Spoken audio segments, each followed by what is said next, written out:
Prices बढ़ गई हैं तो आपका बनता नहीं है कि आप आगे से एक होम बेस्ड आर्टिस्ट को बोलो कि आप प्राइसेस कम करें।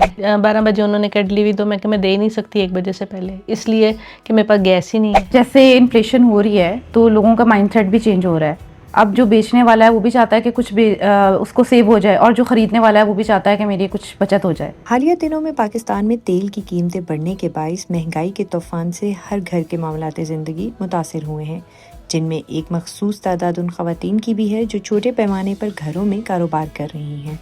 रिफत होम बेस्ड किचन चलाती हैं, आयशा रेजन आर्टिस्ट हैं जो ज्वेलरी और दीगर चीज़ें बनाती हैं, जबकि राबेल फ्री लफ्ट कपड़ों का काम करती हैं। ये हम लोग ला रहे थे 600 में, 650 700 में थाई का बोनलेस।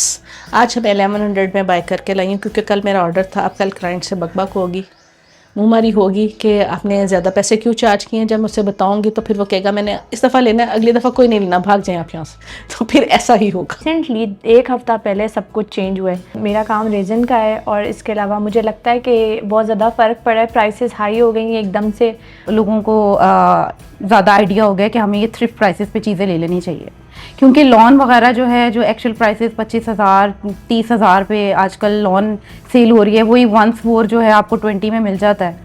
तो मेरे ख्याल से काफ़ी बेनिफिट हो जाता है। इन तीनों को खाम माल महंगे होने के साथ साथ इसकी अदम दस्तयाबी की भी शिकायत है, जो इनके लिए परेशानी का बाइस बन रहा है। डिलीवरी के चार्जेस अलग हैं, खाने के अलग हैं, हर चीज़ के अलग हैं। एक एक चीज़ के पैसे लेते हैं। 550 वाली चीज़ वो हमें 1100 में दे रहे हैं। और आज मैं बुकिंग करवा के आई हूँ, कल का रेट तो और ही होगा ना। आज मैं हाफ पे करके आई हूँ, शाम को मैं या सुबह फजर के वक्त वो मुझे डिलीवर करेगा और फिर मैं उसके लिए मैरिनेशन लगाऊंगी और फिर मैं शाम को उसको कुक करके तो दूंगी। ये मैं रेजन झुमकास जैसे बनाती हूँ, जो इनकी बेस है ये भी 200 से 300 थी, अब ये 400 की होगी। ये सिर्फ एक पेयर जो होता है वो 400 का हो गया है। फिर उसके अंदर फ्लावर्स जो यूज़ होते हैं वो 800 मतलब 500 400 तक की एक फ्लावर का पैक आ जाता है।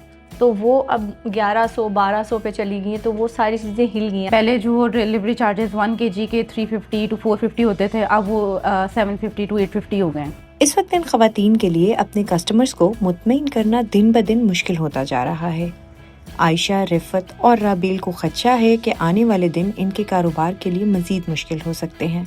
कुछ नहीं कह सकते हम लोग कि हम क्या करेंगे, ये तो आने वाला वक्त बताएगा कि क्या करेंगे। कंपनी ने अपने चार्जेस तो रिवाइज तो किए हैं, लेकिन उनके फिक्स नहीं है इस टाइम, क्योंकि डेली बेसिस में उनके जो डिलीवरी चार्जेस हैं वो चेंज हो रहे हैं। मुझे लगता है आगे जाके बहुत मुश्किल हो जाएगा, लेकिन करना तो है क्योंकि यही हमारा एक ज़रिया है।